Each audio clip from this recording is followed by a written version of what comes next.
पे हम डिस्कस करेंगे प्रभुदास लीलाधर के सिद्धार्थ वोरा भी हमारे साथ जुड़ गए हैं। सिद्धार्थ, ईटी नाउ संदेश में आपका स्वागत है। सबसे पहले एक बाजार का व्यू बताएं।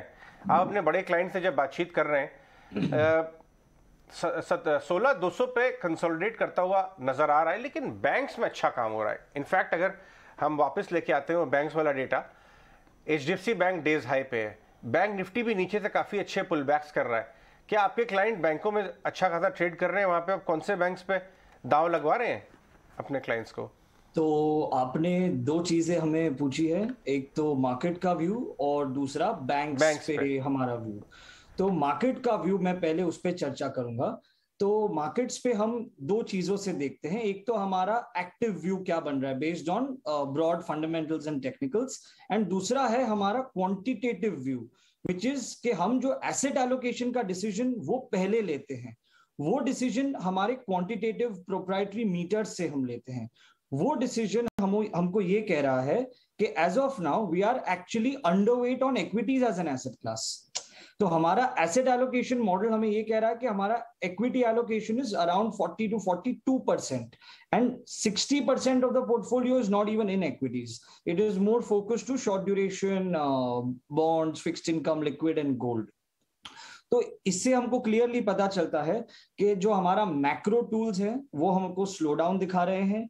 मॉनेटरी साइकिल जिससे हम गेज करते हैं वो हम कॉन्ट्रैक्शनरी फेज में चले गए हैं।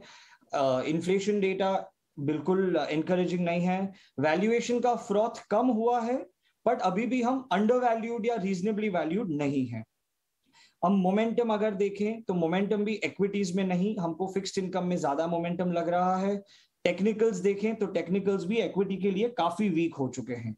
एंड ओवरऑल सेंटिमेंट ऐसा नहीं कहूंगा कि बहुत ज्यादा फियर है, बट ज्यादा हम फियर के जोन में, ग्रीड का जोन अभी हमें नहीं लग रहा है।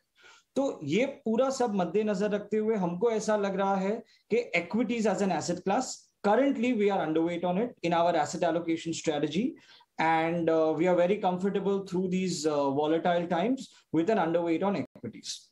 Secondly, अगर हम एक्टिव व्यू डिस्कस करें तो आई थिंक कई पॉकेट्स ऑफ द मार्केट में जहां वैल्यूएशन कंफर्ट ज्यादा है, growth visibility in the near term ज्यादा है, वैसे पॉकेट्स के वजह से मार्केट्स को स्ट्रेंथ मिल रहा है। एंड ओवरऑल डेटा एनकरेजिंग नहीं है, तो नियर टर्म में बाउंस आ सकता है, पर ब्रॉडर व्यू हमारा बुलिश नहीं है, उतना मैं बोलूंगा रेंज बाउंड जैसा ही हमें लग रहा है। एंड इंक्रीमेंटली आई थिंक 10% जैसा अपसाइड यहां से हमें दिख रहा है ऑन ब्रॉडर इक्विटीज। एंड आपने बैंक्स के बारे में भी पूछा, तो हमारा बैंक्स में पोर्टफोलियो में काफी सारा वेट है। I think we are overweight on selected high CASA banks such as ICICI, HDFC and Kotak, and we are very comfortable with our positioning in these large high CASA banks जो rate hike environment को काफी अच्छे से navigate कर पाएंगे। सिद्धार्थ, एक और चीज़ है, अब अभी तक के जितने भी हमने नंबर्स देखे हैं, स्कोर कार्ड आपकी स्क्रीन पर आ जाएगा, उसके अंदर निफ्टी के 50 में से 40 कंपनीज के नंबर आ चुके हैं, और अब थोड़ा मिक्स्ड है इस बार। ऐसा नहीं कि एक तरफा सभी के अच्छे नंबर्स है। जहाँ पे कॉमोडिटीज़ का प्ले थोड़ा ज़्यादा था वहाँ पे नंबर्स उतने अच्छे आए नहीं, इनलाइन भी आए तो पनिशमेंट मिली है। आप ये पोस्ट नंबर्स या अब तक के नंबर्स पे आपने क्या राय बनाई है? कौन सा सेगमेंट आपके लिए ज़्यादा ठीक हो गया, कौन सा और ख़राब हो गया? हम जब नंबर्स इवैल्यूएट करते हैं क्या हुआ वो समझना बहुत जरूरी है, बट इधर से आगे क्या लगता है उसी के बेसिस पे हम व्यू बनाते हैं।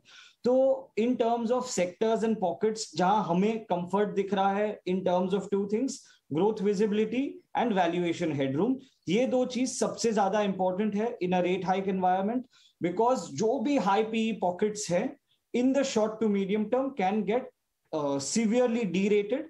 तो ये फेज में प्रायोरिटी पहले बन जाती है कि कैपिटल प्रोटेक्शन कैसे किया जाए, and therefore valuation and growth का जो कॉम्बिनेशन है उसी पे हमें फोकस करना है। तो based on this, we are starting to be bullish on pharmaceuticals as an industry, and within that select names such as Cipla and Gland Pharma and Abbott India. We own these in our portfolio. We are also bullish on communications, more particularly Bharti Airtel. IT as a play, dollar tailwind के वजह से काफी attractive अब लग रहा है post the correction. Some of the mid cap names में बहुत करेक्शन हो चुका है. Some of the large cap tier 1 names have also corrected. IT में जो सबसे बड़ा प्रॉब्लम नजर आ रहा है is the impending US recession. अगर वो आता है तो आईटी डिमांड को इम्पैक्ट आ सकता है. बट हमें ऐसा लग रहा है कि from a structural view point, जिस स्पीड से कंपनीज अपना हर ऑपरेशन बैकएंड डिजिटाइज कर रहे हैं, and India is the largest exporter in the world of IT services, we believe IT, given the high free cash flow generating nature of the business, the superior returns on capital, and the fact that there is a structural demand visibility, we are still comfortable with IT as a sector. And other than that, I said banks, that too high CASA private banks. So these are the 3-4 pockets we are comfortable in post these results. And we have some special allocations also to the agri-oriented sectors, which includes agrochemicals and agri-commodity plays such as Coromandel, Gujarat Ambuja, and UPL. We are owning these names in our portfolio as of now. Right, absolutely. Siddharth, actually ये बात हम पिछले 2 दिन से अपने viewers को दिखा भी रहे हैं. आप ये चार्ट, ये ग्राफिक्स भी देख सकते हैं, स्पेशल ग्राफिक, कि किस तरह से आपको अब पी कंप्रेशन की जो आप बात करें ना, अब आप देखिए कि कितनी अट्रैक्टिव वैल्यूएशन पे सारे स्टॉक्स हैं. जो अपने हाई पे थे ये स्टॉक्स, तब उनकी फॉरवर्ड पी क्या थी और अब करंटली जो उनकी पी है वो कहाँ चल रही है? अजय, आप ये तो बिल्कुल बैंग ऑन है. आई थिंक पिछले 3 दिन से हम ये सिर्फ इस बारे में बात कर रहे हैं कि अब आपको आईटी अट्रैक्टिव लगेगा. Last week we were talking about auto. बिल्कुल, ऑटो तो खैर बहुत ही जबरदस्त, टाइमली. इनफैक्ट अगर आपको याद हो, डिम्पी का सैटरडे ड्यूटी था, मुझे याद है, और मैंने डिम्पी को सैटरडे को वर्क करवाया था कि डिम्पी को डेटा चाहिए अपने को, क्योंकि 2 हफ्ते से ऑटो में ना, एक तो आप देख रहे हैं कि बड़े फंड मैनेजर हमारे चैनल पे आके कह रहे हैं वेटेज बढ़ा रहे हैं, न्यूज फ्लो पॉजिटिव हो गया. सारी बड़ी कंपनीज बात करने लगी थी कि कैसे अपने प्लग कर रहे हैं गैप्स. अब आप आईटी की बात करते हैं. आईटी में 3 दिन से जो बड़े बड़ी फॉल्स आ रही थी, मुझे फीडबैक आना शुरू हो गया था बड़े फंड से कि अगर अभी नहीं लेंगे आप आईटी स्टोरी ओवर नहीं हो रही है. नेट कैश पॉजिटिव है, ठीक है, 18% ग्रोथ नहीं करेंगी, 15% करेंगी, बट स्टोरी ओवर थोड़ी हो रही है. आपको मतलब 15-18% ग्रोथ करने वाली कंपनियां 20 टाइम फॉरवर्ड कहाँ मिलेंगी? HCL टेक 20 टाइम्स आ गई है, 20 के अंडर. तो ये बात सही है, जैसा कि बता रहे हैं सिद्धार्थ भी यही बात शेयर कर रहे हैं कि भाई एक केस बन रहा है. बट आपकी टॉप 3 रिकमेंडेशंस क्या होंगी आपकी यहाँ? सिद्धार्थ, अभी आपने ना स्टार्टिंग में कॉन्वर्सेशन स्टार्ट करते ये बात कही कि जहां पर भी हाई पीई थी, जहां ऑलरेडी हम देख रहे हैं कि कंप्रेस हो चुकी है पी, तो ये तो सबसे बड़ा सेक्टर है जहां पी कंप्रेशन हुआ है. तो आपकी टॉप रिकमेंडेशन क्या होंगी? In terms of inflation proofing right now जो हम कर रहे हैं, ये मेरा नियर टर्म में we are building this kind of positions in names like Oil India to make sure that we are navigating this high energy price environment. But this is not a structural story that we are, it's maximum a 2-quarter theme at best. But still, from a structural play, we believe some specialized companies such as Gland Pharma, IIFL Wealth, Kotak Bank, these are some of the areas where we are really finding a nice mix of entry barriers, good cash flow, structural growth, and decent to comfortable valuations. Alright, एक और चीज सिद्धार्थ, क्योंकि आप जब start कर रहे थे बात की, तो ऐसे कौन से सेक्टर्स हैं जहां पर आपको लगता है कि अभी भी वैल्यूएशन ऊपर है, अभी पी रेशियो अभी भी बहुत हाई है और शायद यहां पर और करेक्शन होगी? आपने वो स्पेसेस तो हाईलाइट कर दिए, क्योंकि जाहिर तौर पर आपने स्टार्ट में ही कहा आप अंडरवेट है, इक्विटीज इस साल इतने रिटर्न नहीं देगी, तो कौन से स्पेसेस हैं जो डिसअपॉइंट और कर सकते हैं? I think consumer durables is an area where the multiples are still high.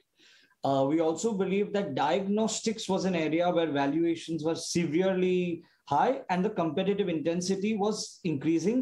So pricing power में भी impact आता, margins पे भी impact आता. Sector level पे बहुत growth है, पर individual companies के profitability और cash flow पे काफी impact आ सकता है.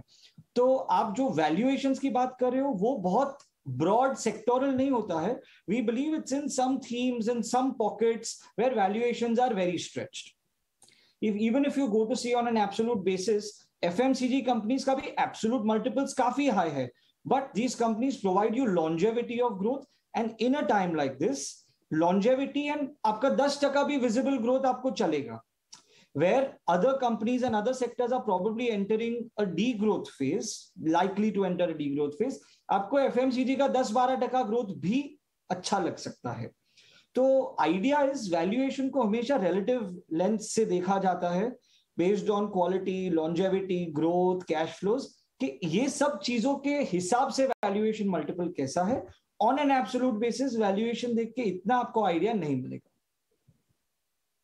मैं आपसे हाई पी वैल्यूएशन वाले स्टॉक्स में एक एग्जांपल लेता हूँ। एक हाई वैल्यूएशन स्टॉक्स के बारे में बात कर रहे थे और फार्मा भी वो देखते हैं। सिद्धार्थ, ये जो डिवीज का डीरेटिंग हो रही है, इस पे कोई व्यू आपका? आपने कॉन कॉल में आप भी क्या सुन रहे थे या आपको कुछ इनपुट्स मिले उस कॉन कॉल से जिसने बहुत ज्यादा डिस्टर्ब किया?